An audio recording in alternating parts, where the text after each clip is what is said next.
Welcome to Goat Soup Radio. I'm Karen Candlehopper, and I have this for you today.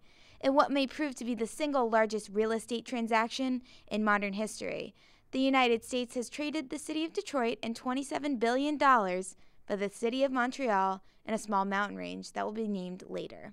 From this reporter's view, therefore, Canada gets Ford, GM, and Chrysler.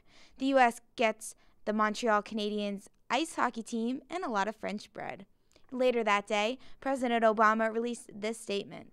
Truthfully, we were always eyeing Montreal. Tasty tap water, lots of parking, and all those people speaking French.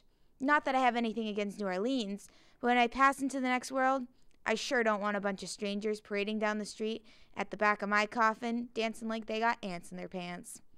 Goat Soup Radio's international correspondent, Gloria Fort Ladia, spoke to a gendarme, or whatever they call the police in Canada, and he had this to say.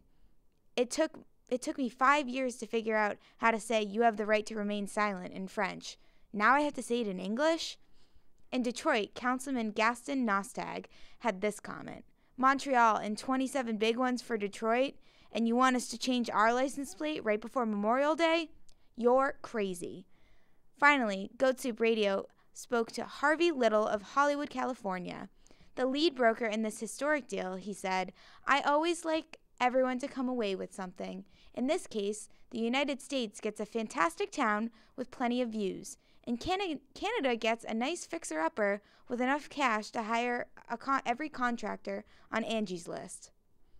And that's all for today's news. I'm Karen Candlehopper, and if you'd like to read the complete story, go to goatsoupradio.com.